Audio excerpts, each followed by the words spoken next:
Hiningal ako. Papasok. Taas po natin yung ating mga kamay. Mataas na mataas. At ulitin natin, Thy word is the lamp unto my feet. Lahat ng mga wait.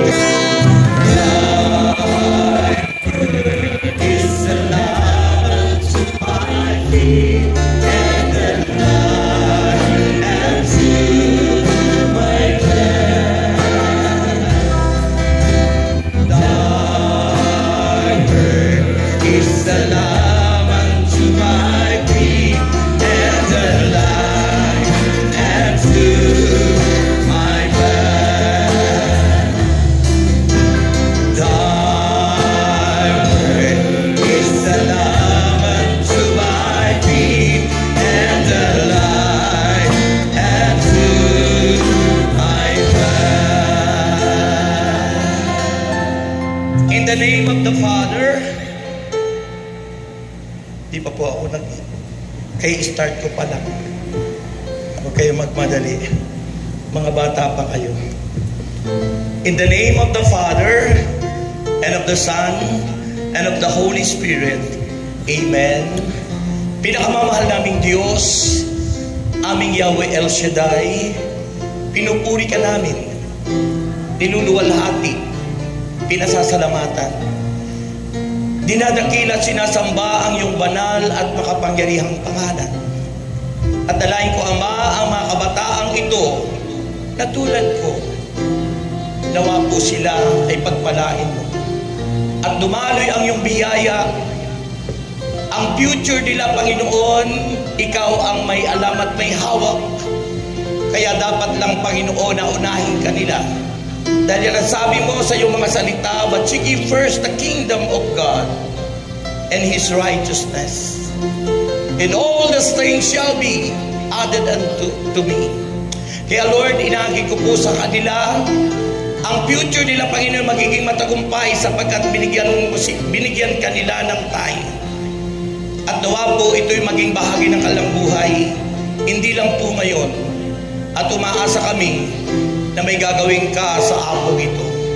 Sa ngalan ni Jesus, ang lahat ay magsabi ng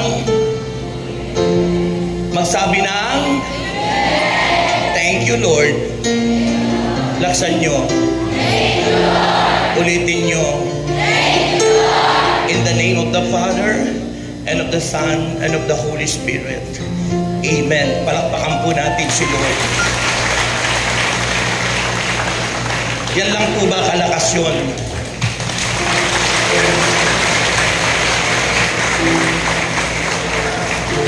Alam nyo, sabi po ni St. Paul, lahat tayo bilang tao, we are created by God complete, no? Perfect. Ha? Kanya lang nagkasala ang tao, hindi na perfecto. Pero ang ating mga katawan ay perfect na nilikha ng Diyos. We have hands, may paa, may kamay, lahat-lahat. At sabi ng 1 Corinthians chapter 6 verse 19, ang inyong katawan hindi talagang sa inyo. Pahiram lang ng Diyos yan. Ang inyong katawan na hindi talagang sa inyo, sabi doon, 1 Corinthians chapter 6 verse 19, ang inyong katawan ay binili ng banal na dugo ni Kristo. So ang may-ari ay ang Panginoon. At ang sabi doon, kaya't gamitin ninyo ang inyong katawan upang maparangalan ang Diyos. Kaya dapat the best ang inyong pagpupuri, pagpalakpak, pagsigaw, pagpupuri kay El Shaddai. Malakas na sigaw! Sabihin nyo, welcome! Holy Spirit, take over in my heart. Okay, bago ako magsimula, no, kasi kayong mga kabataan tulad ko, di ba? Tatanungin ko muna kayo, ano ba ang pinaka-trending sa inyong mga kabataan ngayong panahon ito? Ha? Ano po? TikTok! Ang gagaling, ano? Mga kabataan nagti-TikTok tapos minsan wala nang damit. Di ba, no? Wala nang damit, nakikita ko eh. Tapos yung iba nagtitiktok, tapos yung malalaking mga kabataan, biglang nagkakaroon ng parang binablard nila pero naghuhubot-hubad. Titiktok. Trending. Ano ba yung pinaka-trending? Ha? Ano daw yun?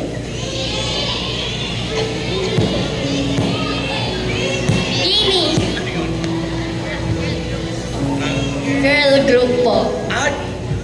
Girl? Girl group po sa Pilipinas. Ang Bini po. Ito mo sa akin.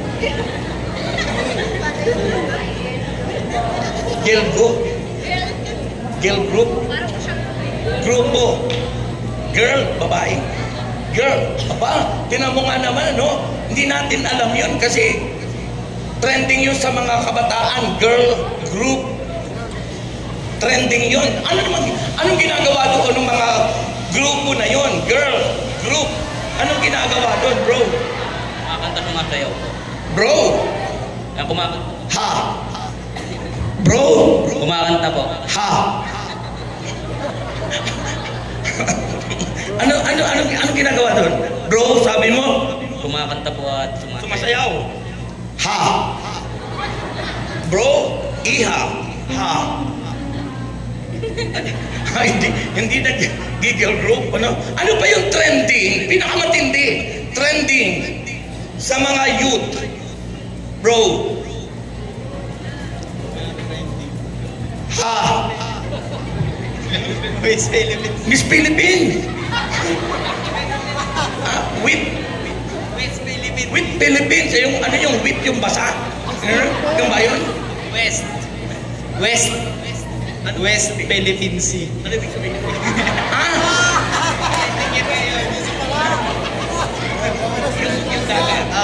Hindi sa kabataan yun, di ba? No? General yun eh. Ha? Vision. Bisyo. Ayun. Vices. Ha? Vices, hindi kabayo. Baka sabihin nyo kabayo. Vice. Kasi meron kabayo tinatawag, di ba? Vice. Ano pa yung trending? Vice daw. Ano pa yung trending? Ayun na kasi mga kapatid, yung binigay sa aking topic, di bro, ha, is about breaking the trends. Ha?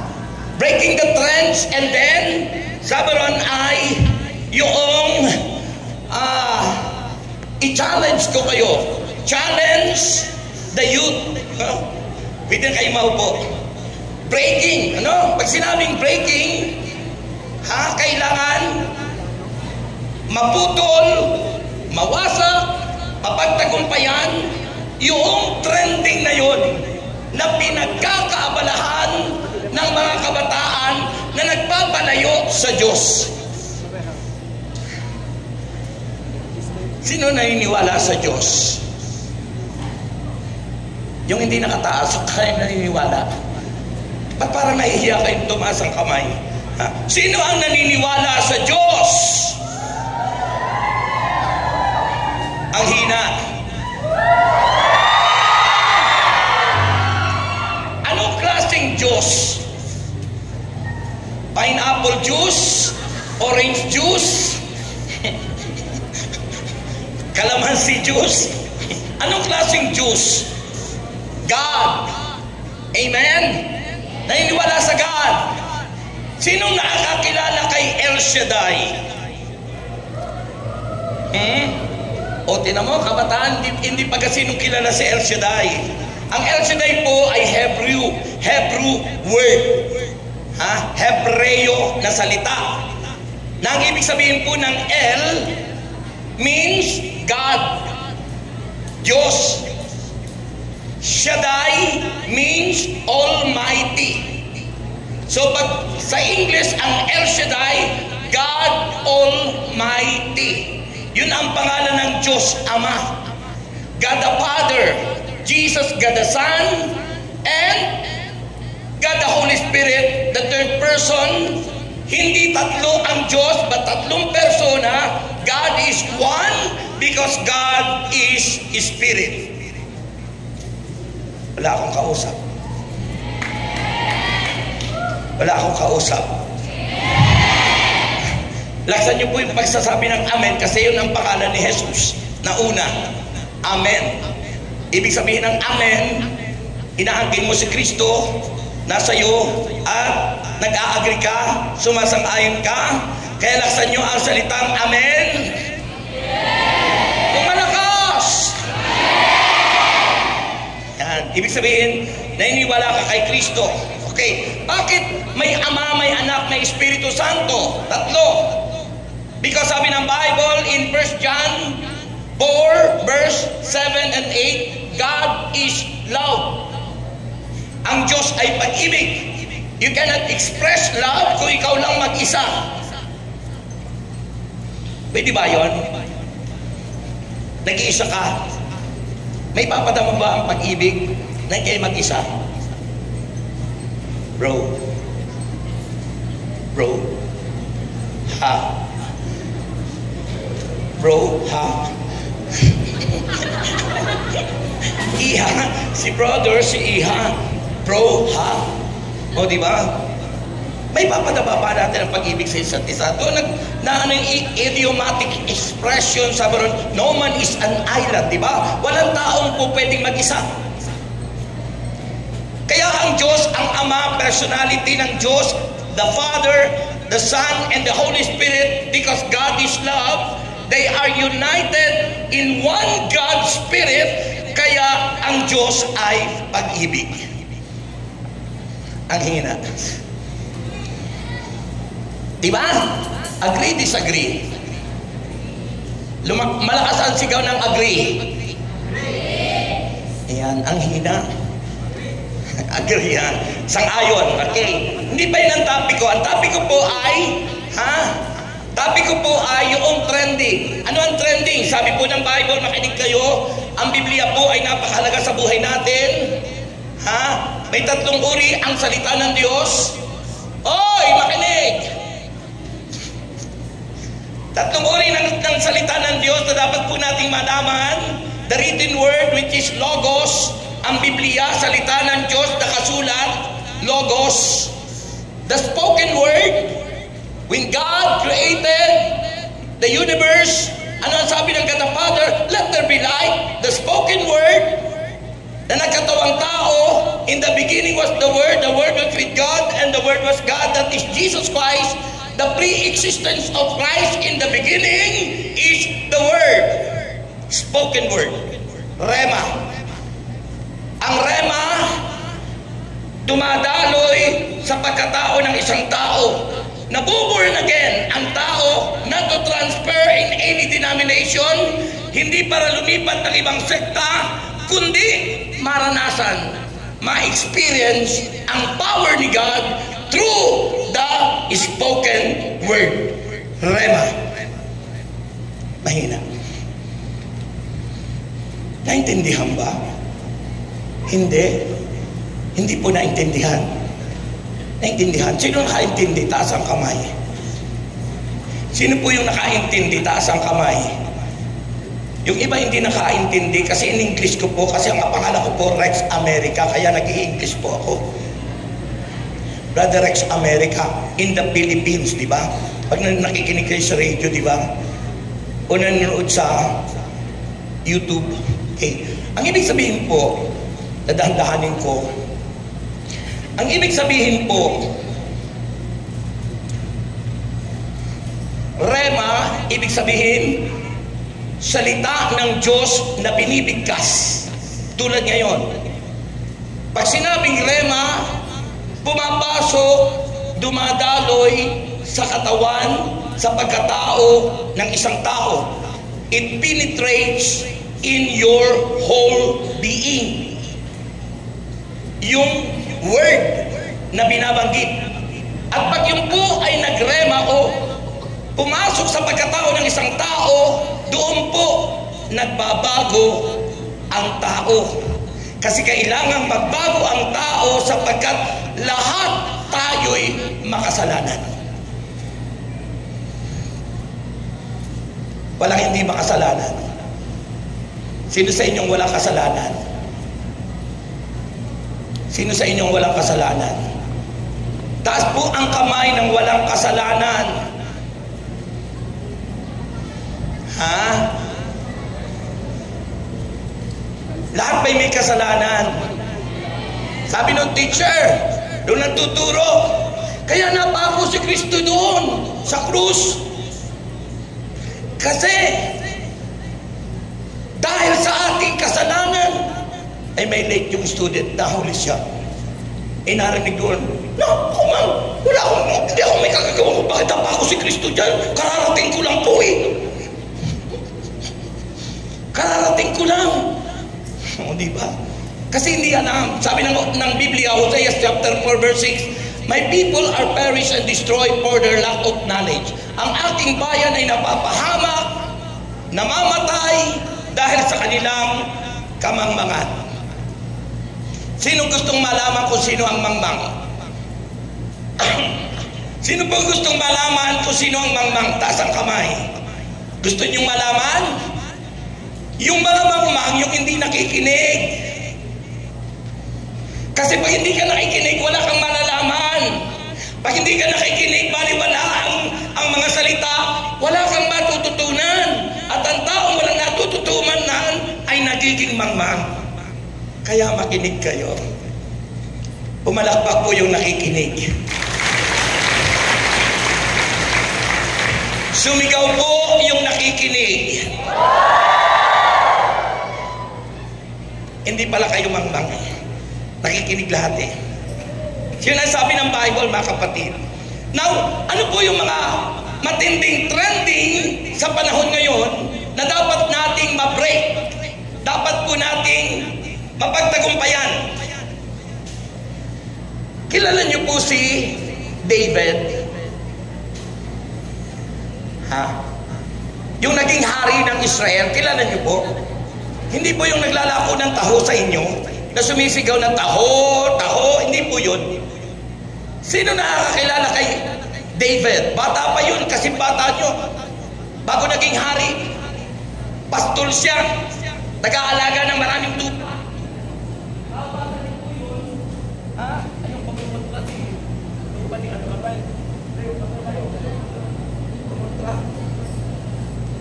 Hello. Mababasa niyo po yun, mga kapatid, sa sulat o sa book of 1 Samuel chapter 17 verses 32 to 37. Makinig sa mga interesadong makilala at malaman si David na nakipaglaban kay Goliath sa isang malaking higante. Pero siya'y batang-bata, kagaya nyo at kagaya ko. Batang-bata. Kasi alam mo yung sinasabi ko po na ako'y bata pa, kasi sabi nga ng Proverbs 18, life and death is on the tip of our tongue. Ang buhay kamatayan nasa dila natin nakasalalay. Kung ano ang sabihin nyo, yun ang mangyayari sa buhay nyo. Kung ano ang sabihin natin, i-declare, i-proclaim, sabihin ngayon, yun ang magaganap sa buhay mo. Kaya't ang lagi kong sinasabi nung ako'y nag-aaral, ako'y matalino. Hindi ko sinasabing hindi ko alam yan. Hindi ko sinasabing, ay wala akong alam. Ang aking dinideklara lagi, I am young. I am rich. I am good health. I am more than conqueror. No one can defeat me because Jesus Christ is in me. Yun yung pumalakpak, nakaintindi yun, nakikinig talaga. Hindi bubo, hindi mangmang. Because people are perished for their lack of knowledge. Those people who are lack of knowledge, those people who are not studying, they are people who are not listening when they are speaker. Mga mangmang ang taong hindi nakikinig.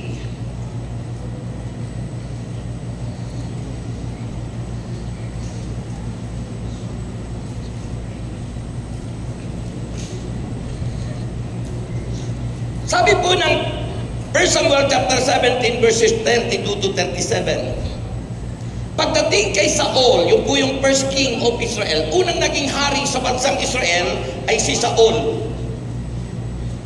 At ang sabi ron, sinabi ni David, batang-bata siya noon, di po tayo dapat masiraan ng loob. Positive mental attitude. Hindi nagsabing, hindi ko kaya yan. Hindi ko sinabing, talunan tayo. Sabi ni David, makinig kayo, ang kaganda nyo. Sino sa inyo ang maganda? Taas ang kamay. Sino ang maganda? Taas ang kamay.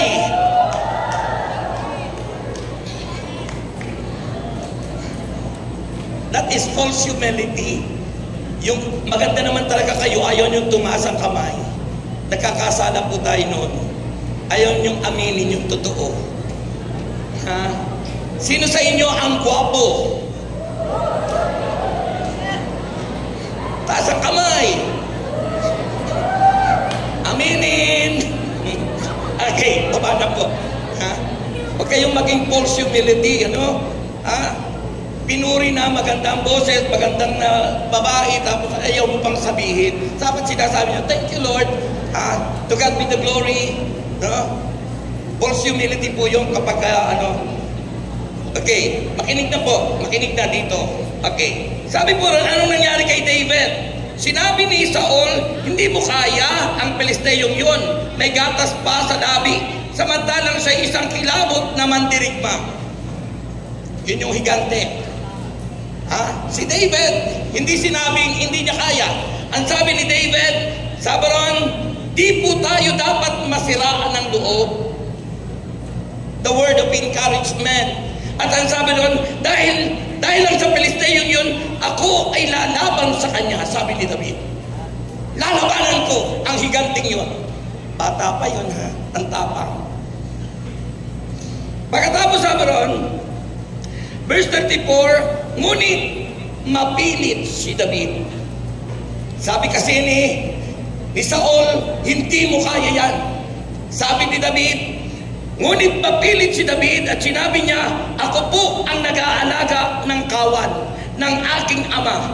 Kapag ang isa sa mga tupang inaalagaan ko ay tinangay ng leon o uso, tinutugis ko ito at naaagaw ang tupa, at kapag hinarap ko, hinahawakan ko sila sa panga at pinapatay.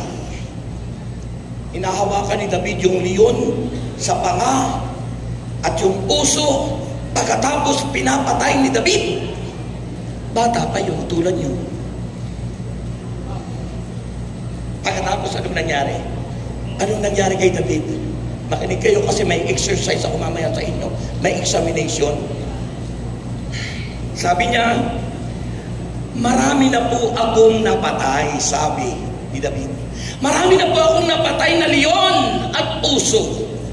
Mapapatay ko rin ang Pilisteyong iyon, yung higante si Goliath, pagkat ang hinahamak niya ang hukbo ng Diyos na buhay. Nakaintindi si sister, matalino. Ba't di mo tinuloy? Di mo tinuloy. Ayun, matalinong bata. Pumalakpak siya, naunawaan niya yung sinasabi ko. May nakaunawa po dyan. Yung mga nakaunawa, pumalakpak ng malakas. Parang walang sigla yung palakpak nyo.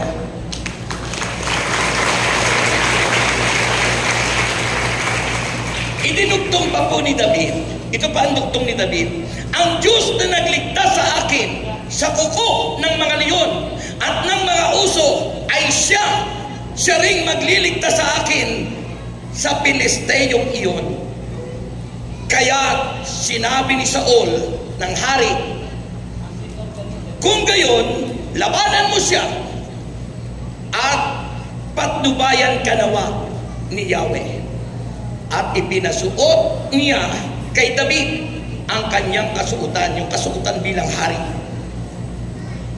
Namunot siya ng 5 makikinis na bato, si David. At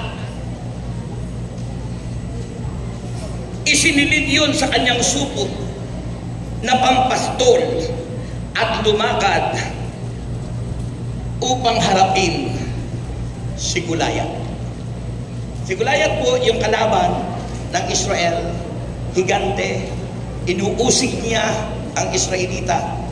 Ay, alam naman natin, ang chosen people of God ay ang mga Israelites. So, ang tapang ni David, si Haring David po nung huli na, pero itong kinukwento ko nung bata pa po siya.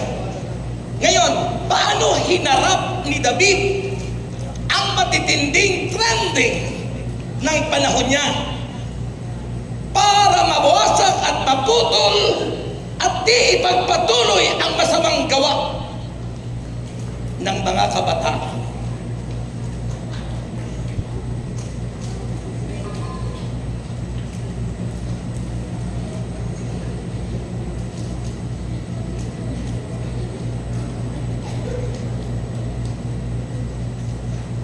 Ano po yung ginawa ni David? Meron pa ako share sa inyo. Ano pa bang oras? Nasa yung timer natin? Wala siya yung timer natin.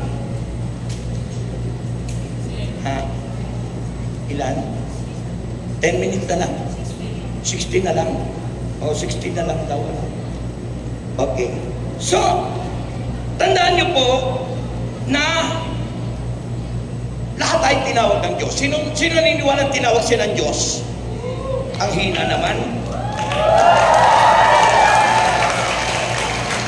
Once na tayo tinawag ng Diyos, once we are called, we are facing the giant like what David did to Goliath. Hinarap niya ang higante.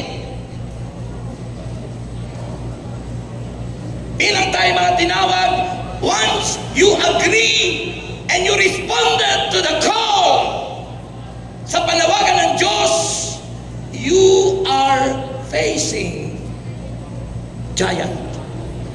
Ano yung giant yun? Ano yung higanting yun?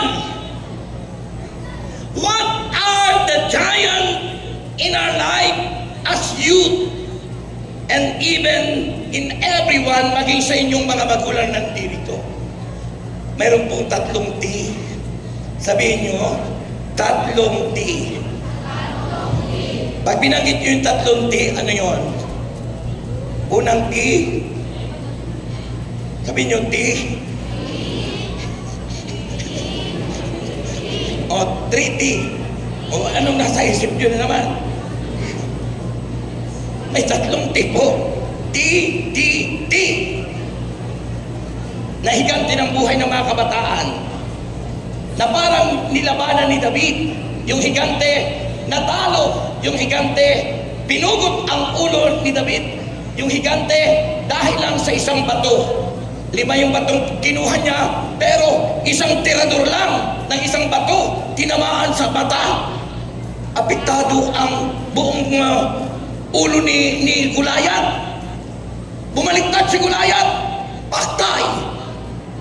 Pinugot ang ulo ng Goliath, pinutulan ni David, at ipinarada ang ulo ni Goliath. Paano nagawa yun ni David? Sa ating buhay yung 3T, unang trending sa buhay ng mga youth. Ay, makinig! First trending in the life of the youth, first T, is temptation. Sabihin nyo. Pag sinabing temptation, yung mga tukso ng buhay, na minsan hindi natin dapat gawin, natitempt tayo, natatakay tayo. At ang temptation po is the act of tempting or the state of being tempted, especially to evil enticement. Ang demonyo po ang nag-iintay sa atin. Ano ang ginagamit ng demonyo para tuksuin ka? The lust of the flesh. Pita ng laman. Ba't ganyan ang tingin mo sa akin, bro? The lust of the flesh. Pita ng laman. Dahil lahat ay nagkasala, naalipin tayo ng pita ng laman. Galatians 5:19. Hindi may kakaila ang gawa ng laman, pangangalo niya kung may asawa. Karimari-marim na pamumuhay. Ano yung karimari-marim na pamumuhay? Sinasalaula yung katawan, naguhubot-hubad sa harap ng salamin at gumaganyan-ganyan. Lust of the flesh. Karimari-marim na pamumuhay, kahalayan. Trending sa social media, pornography. Ginagawang business ng mga kabataan at ang ginagamit ay magulang. May mga kliyente, ibinibinta ang katawan. Karimariman na pamuhay, kahalayan. Pagsamba sa Diyos-Diyosan, pangkukulam, pagkapuot, pagkagalit, paninibughot, kasakiman, at pagkakabahabahagi, kampi-kampi, pagkainggit, paglalasing, kabataan pa, naglalasing na. Walang taros na pagsasaya, disco, dancing in Satan and Company, D-I-S-C-O, dancing in Satan and Company. Sa disco, ang tugtog metallic, ang tugtog sa demonyo, praising Satan, not praising the Lord. Yan ang trending sa mga kabataan. Doon sila nag-i-enjoy sa rock music. Doon sila nag-i-enjoy sa metallic music. Doon sila nag-i-enjoy. Subalit higit, masarap mag-enjoy sa presence ni El Shaddai.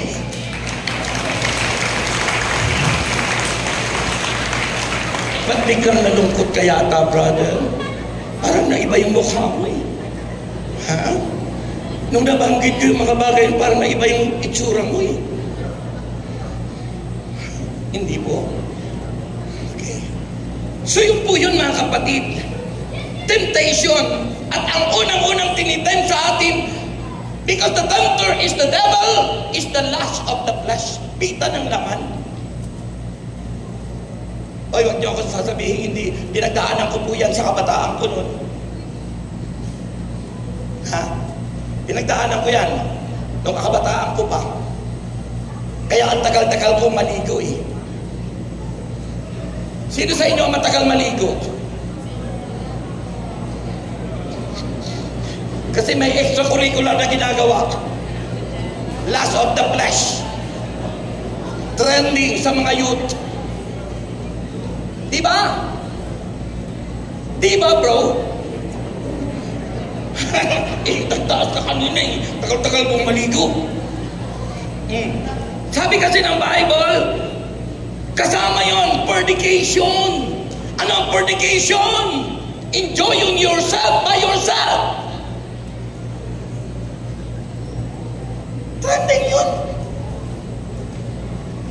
Diba sabi ni St. Paul, kung ano yung ayaw ng ayaw kong gawin, lalaki si St. Paul, binata pa naman. Ngunit yun ang aking ginagawa.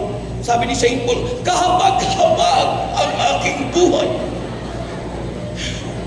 Kahabag-habag.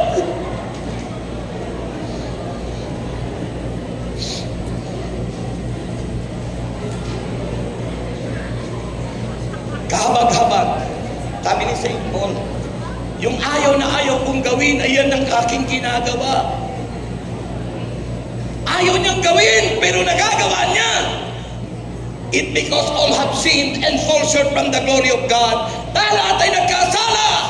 We are tempted by the devil through our lust of the flesh. Pita ng laman. At ang pita ng laman ay nakakamatay. Sabi roon, makinig kayo. Fornication, sexual intercourse between two persons not married to each other, or you are enjoying yourself by yourself. Ginagawa mo yung mga bagay na gusto mong lumigaya, ikaw lang mag-isa, na ginagawa mo ang iyong lust of the flesh para lang ikaw ay kumawala sa pagkatao.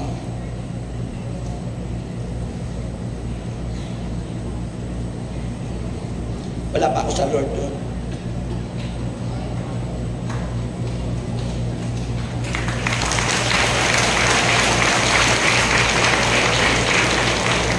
Yung mga pumalakpak na yun, nakaka-relate sila, tao kayo, lahat kayo. Kung hindi kayo makarelate, hindi na kayo tao, baka kayo ay multo na, baka kayo ay santo na, baka kayo ay hahaplos-haplosin ko na kayong gano'n at magagano'n na lang ako kasi santo ka na. Ha? Lahat ng pumalakpak nakaka-relate. Lahat ng nakaka-relate, sumigaw! Ito pa ang matindi sa temptation na ginagamit ang lust, fornication. Pangalawa, letter H, homosexuality. Homosexuality, same-sex marriage.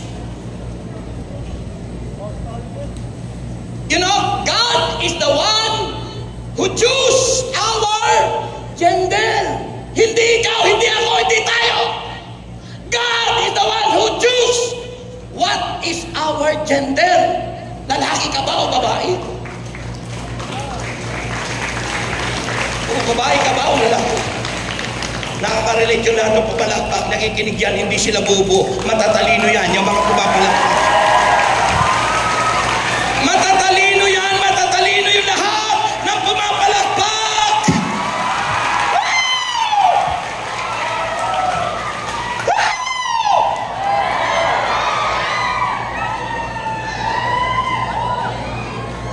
Sabi ng isang nabasa ko sa social media, nako, dati ako, Christian, ano niya, born again ka na ba? O iglesia ni ano ganito, ganyan? Hindi.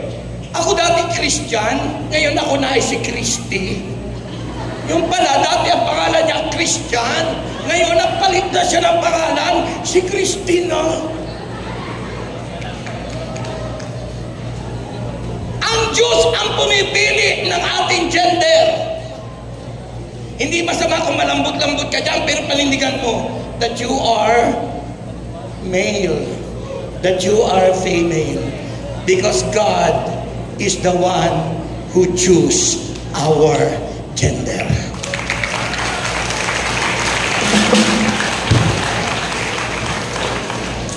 Para hindi po kayo mahalata na kayo ganon, pumalakpakan na rin. Pumalakpakan na rin po. Kasi kung hindi ka pumapalakpak, napapahalata ka na ikaw ay ganon. Ha? Baka napapahalata ka na homosexual ka o lesbian ka kung babae ka, but always remember, there is only two person God created, man, female and male. Dahil ang Diyos po ang pumipili ng ating gender. Hindi po pwedeng sabihin, ay, iniisip ko pa. Iniisip ko, paano nga ba ako? Ano nga ba ako? Ano nga ba ako? Sabi daw nung nabasa ko sa may favorite team song daw ng mga ganon. Alam niyo kung anong favorite team song ng mga ganon daw? Alam mo bro? Ay hindi, siyempre hindi ka naman ganon eh. Pero si-share ko lang kung ano yung nabasa ko. Ang favorite team song daw nila nun, ganon eh. Dito ba? Dito ba? Dito ba? O dito ba?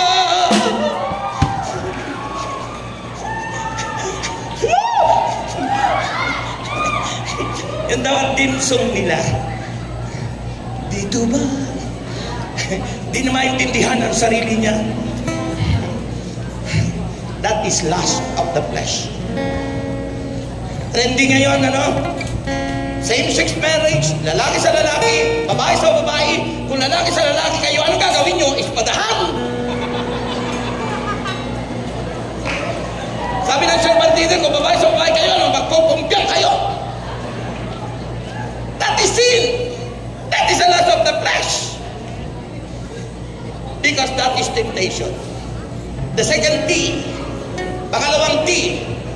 Sabihin nyo, Brother X, laksan nyo.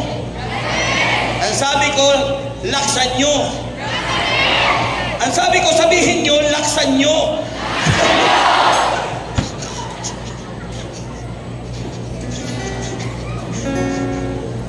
Ang letter number 20 is trials. Kanina temptation, tukso. Sabi nung isang nabasa ko rin sa trending sa social media, kasi ang ating topic, breaking the trends. And sabi ron ay kailangan na ma-challenge ko kayo paano nyo mabibreak that kind of problems as youth. Umiirap ka, brother, parang iba yung tingin mo sa akin. Brother, galit ka ba sa akin, bro? Nagagalit ka ba? Hindi naman. Okay. At least hindi. Medyo umiirap lang sa akin si bro. Okay. Baka nasaktan kayo. Alam mo, sinasabi ko lang yung truth because the truth hurts. Ang katotohanan ay masakit tanggapin, pero pag tinanggap niyo ang katotohanan, the truth will set you free. Ang katotohanan ang magpapalaya sa lahat ng inaalipin ng kaaway. The truth will set us free. Amen. Kaya sabi ron, ang narinig kong basa ko doon sa pangalawang trials, sabi doon social media, na kanilang timsong na kanina ay hindi yung dito ba, kundi ang timsong naman nila ay trials. Nothing more than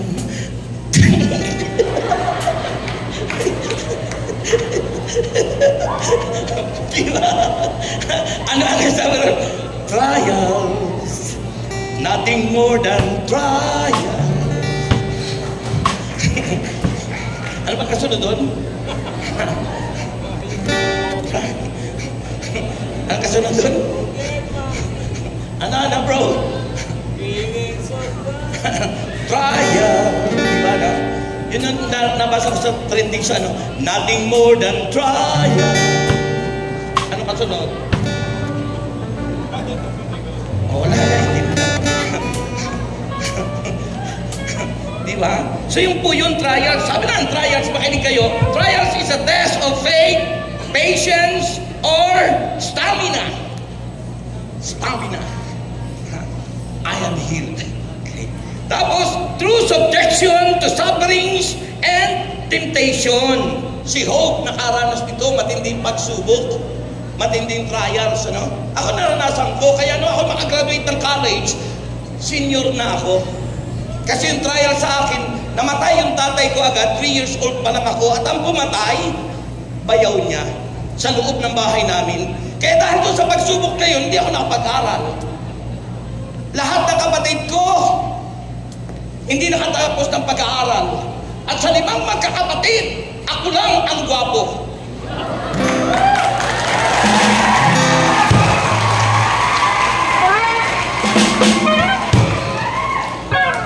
Sa 5 magkakapatid, ako lang po ang gwapo, sapagkat ako lang ang lalaki.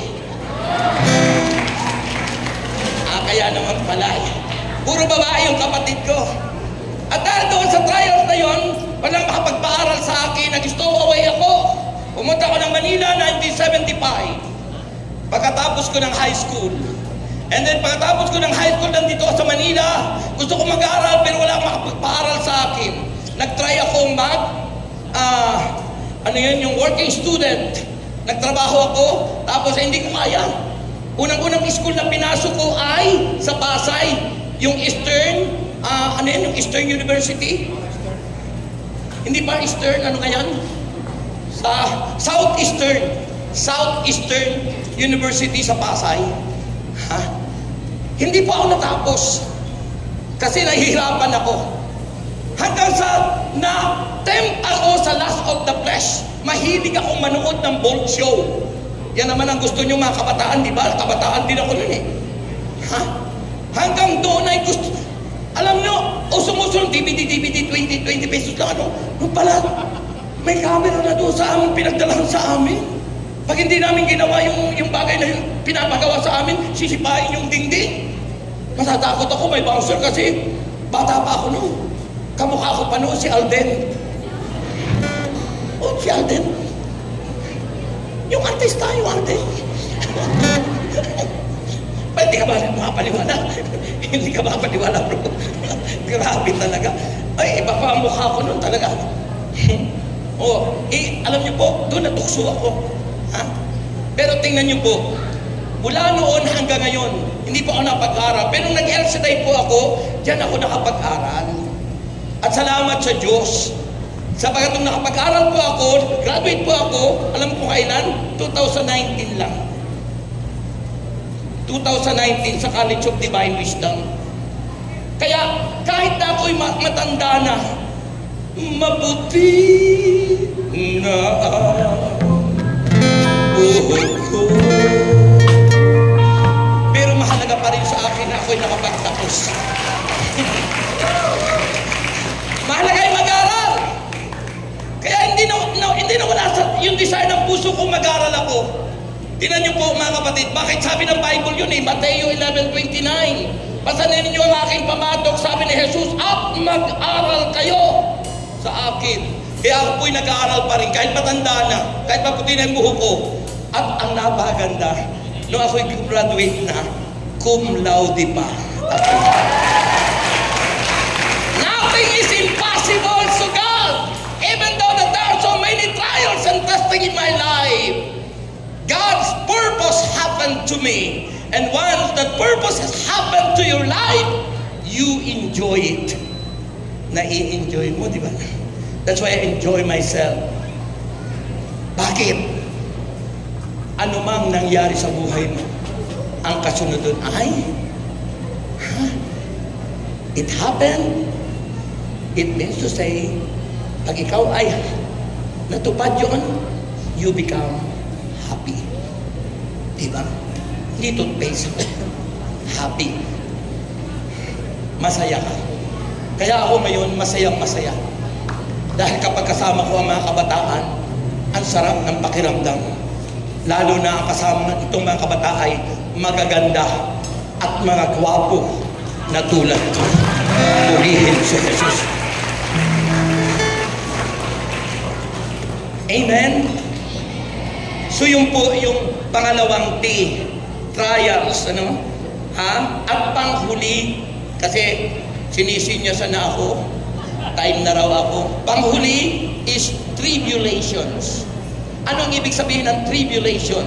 Matinding kahirapan. Matinding mga paghihirap. Sabi po ng Bible, tribulation, distress, or sufferings resulting from oppression or persecution. Kasi pag tumugon ka sa panawagan ng Diyos, ipi-persecute ka nila. Ay, sasabihin sa'yo, katoliko ka pala, umalis ka na dyan. Dito ka sa amin, sa born again. Pero kung may panindigan ka, hindi ka matatangay ng persecution, mananatili ka at magiging matatag ka magpakailanman.